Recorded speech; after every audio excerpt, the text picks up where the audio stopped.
Milhares de seres humanos enfrentaram algum tipo de prisão invisível em 2020. Prisões que lhes fadigaram a alma, verdadeiras torturas invisíveis aos olhos alheios, inclusive o vírus.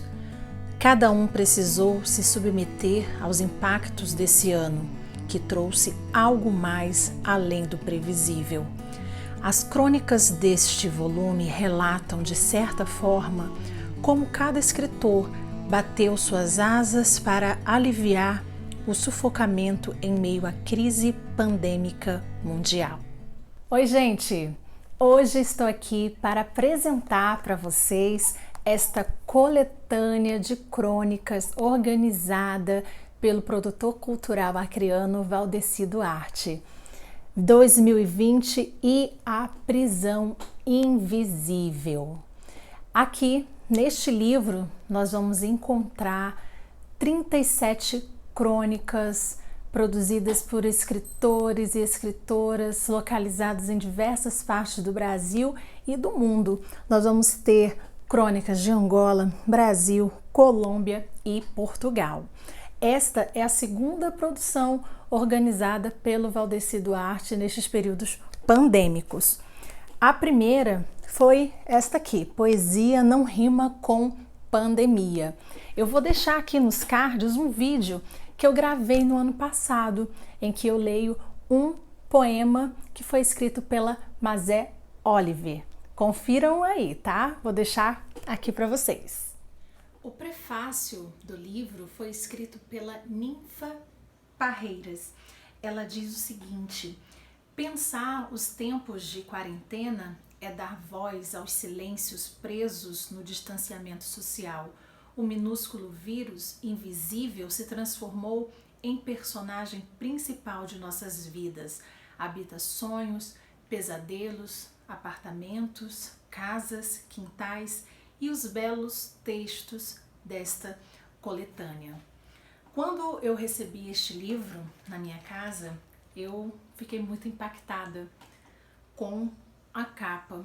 Ela mexeu muito comigo e eu acredito que também mexa com vocês, porque ela representa a situação de muitas pessoas no ano de 2020 e, infelizmente, no ano de 2021. Uma postura de tristeza, de falta de esperança. Mas quando nós começamos a ler estas crônicas, eu posso falar particularmente, o meu coração foi se enchendo de esperança, porque aqui várias vozes de diferentes lugares do mundo se unem e nos traz um pouco mais de esperança. É o que nos resta, não é mesmo? Ler estas crônicas me fez pensar: não estou sozinha, não estamos sozinhos. A escrita, ela se torna uma espécie de libertação desta prisão invisível a qual o mundo todo foi submetido. Eu fiquei assim pensando em qual crônica escolher para ler aqui para vocês, porque todas são incríveis, muito bem selecionadas e organizadas pelo Valdeci Duarte. Eu vou ter que ler uma hoje, mas eu quero dar aqui uma dica. A Ninfa Parreiras, ela tem um canal no YouTube, eu vou deixar aqui nos cards para vocês irem lá no canal dela e assistirem. Ela gravou a leitura de uma crônica que foi escrita por ela, que é chamada Um Pescador Vai Embora. É muito tocante. Vou deixar aqui nos cards para vocês irem lá e ouvirem ela fazer a leitura dessa crônica. A crônica que eu selecionei para ler para vocês hoje é da minha amiga e professora da Universidade Federal de Rondônia, do campus de Guajará-Mirim, professora auxiliadora dos Santos Pinto. Vamos à leitura? Efeitos da pandemia. Era uma quinta-feira ensolarada. Dirigi-me apressadamente ao trabalho sem imaginar que aquele seria o último dia de aula presencial daquele semestre. No final da tarde, ao término da aula, percebi que os corredores da universidade já estavam vazios. O silêncio contrastava com o brilho do sol que já se punha, e ao chegar em casa fui informada sobre as notícias da pandemia da Covid-19 daquele dia. À noite, quase fiquei histérica quando o Jornal Nacional anunciara a quantidade de mortes na Itália. Fiquei desolada, meus olhos marejaram e naquela noite não consegui dormir o costumeiro sono tranquilo. As imagens dos mortos retornavam ao meu pensamento como se tudo aquilo fosse um sonho ruim ou filme de ficção científica. No dia seguinte, fui informada de que o calendário acadêmico da instituição na qual trabalho estava suspenso e a partir daí os dias foram marcados por notícias trágicas e pela leitura das mortes dos jornais. O vírus ultrapassou as fronteiras de uma forma vertiginosa e não demorou muito para o vírus chegar em minha cidade. Em poucos dias foram somadas 20 mortes, um verdadeiro pavor. No campo político-social, trocas de acusações, denúncias e muitas fake news movimentaram as redes sociais e os programas radiofônicos e televisivos. Nos primeiros dias do isolamento social, eu ficava a maior parte do tempo meditando sobre os perigos da pandemia e sobre as mortes que aconteceram em minha pequena cidade. A morte de um pai e de seu filho, que eram meus amigos de longos 40 anos, me deixaram profundamente triste. Outro fato que me deixou desolada foi a falta de trabalho e renda para as pessoas mais pobres, principalmente para os migrantes bolivianos não documentados que vivem clandestinamente nos bairros periféricos da cidade. E a estes somaram-se outros motivos para que a minha tristeza aumentasse. E num determinado dia, apesar de minhas retinas fadigadas, enxerguei um risco escuro na parede da minha sala de estudos. Logo percebi que era uma fila de pequenas formigas, coisa que há muito tempo, devido a uma rotina de trabalho sempre acelerada, eu não conseguia mais enxergar. Fiquei extasiada com aquela imagem. Observei que uma delas carregava grãos de açúcar que restara no sachê que estava em uma bandeja sobre a mesa. Pensei em colocar veneno para matá-las, mas logo percebi que foi lindo vê-las tão frágeis, lutando pela vida. Desisti e voltei à leitura. No dia seguinte, eu estava diante de um grande dilema e sem que ao menos eu abrisse a boca, fui advertida pelo meu esposo sobre o risco de trazer o lanche para o meu local de estudos. Tive vontade de contar o episódio das formigas, mas, diante da irritação dele, calei-me. Pobres formigas, pensei, e até me lembrei da fábula A Cigarra e as Formigas, que embalou a infância de meus filhos. Tempos difíceis para todos nós. Esse pensamento ecoava em minha mente e, de repente, a minha casa tão grande se tornou pequena para mim. Acostumada a trabalhar fora de casa há 37 anos, agora via-me obrigada a compartilhar de tudo, até mesmo da execução de alguns serviços domésticos. Os latidos do Thor e da Luna, nossos peludos, também me incomodavam muito. O aumento dos índices de contaminação e de mortes em minha cidade aumentavam e a minha esperança de liberdade diminuía cada vez mais.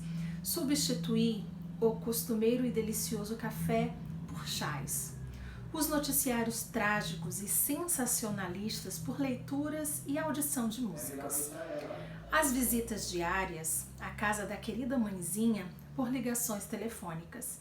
E aos poucos fui me distanciando das pessoas e adquirindo novos hábitos. De repente, eu já nem sabia mais qual era o dia da semana ou do mês. O dia foi sendo trocado pela noite, meu olhar foi ganhando luminosidade. Apesar da dor, pude apreciar uma noite de luar, o nascer e o pôr do sol, o canto dos pássaros ao entardecer e até acompanhar o crescimento de uma pequena rosa do deserto que passei a cultivar, mas a vida ainda estava muito vazia.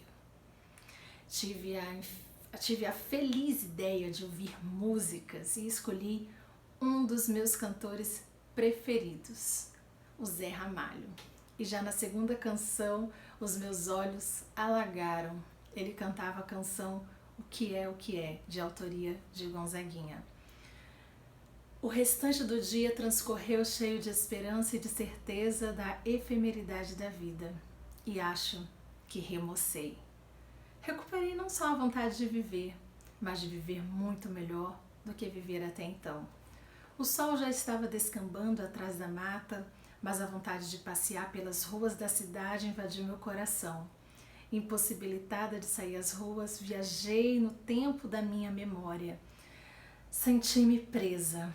A imagem da Catedral Nossa Senhora do Seringueiro e do Museu Histórico Municipal, antiga estação da Estrada de Ferro Madeira Mamoré, locais que frequento costumeiramente, povoaram as minhas lembranças. E a saudade dos encontros com os amigos agigantou-se. Comecei a me sentir sufocada quando o celular tocou. Era minha irmã, que durante a conversa ousou dizer que não havia motivo para tamanha inquietação. Calei-me. Preferi não expressar o tamanho de minha tristeza. As sombras da noite se aproximaram. Recolhi-me. De repente, uma atmosfera serena e calma inundou o meu ser. Lembrava-me do trabalho, pensava nos alunos e no bendito semestre letivo que estava suspenso. Pensava também nos efeitos da pandemia e adormeci cheia de incertezas. Durante a noite, acordei inúmeras vezes. Os sons do silêncio da noite formavam uma sinfonia e gritavam dentro de mim. Esperei o amanhecer com ansiedade. Enfim, a luz do sol entrara pelas frestas da janela, mas permaneci refugiada em meu quarto. Horas depois, decidi procurar vida em outro lugar e depois de seguir todas as medidas protetivas, dirigi-me à casa de minha mãe. Se os leitores conhecessem um pouco da história da minha vida, talvez compreendessem porque a casa de minha mãe é tão especial para mim. Mais que isso, lá é um local aconchegante, é um patrimônio de afeto. Estávamos conversando sobre a morte de um cunhado vítima da Covid-19 e sobre os perigos da pandemia quando minha mãe, do alto de seus 80 anos, começou a relatar as histórias das epidemias que já testemunharam ao longo da vida. Nordestina, migrou para a Amazônia aos 11 anos, na década de 1950, com seus pais e irmãos, e no percurso testemunhou a morte de muitas crianças vítimas do sarampo. Elas eram sepultadas ao mar. A prosa se estendeu. Foi uma mistura de lágrimas e riso.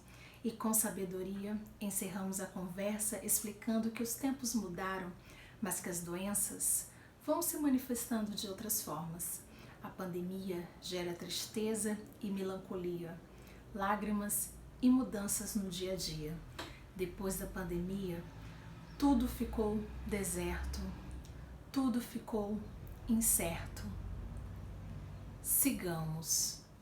Muito obrigada, auxiliadora, por compartilhar a sua crônica conosco.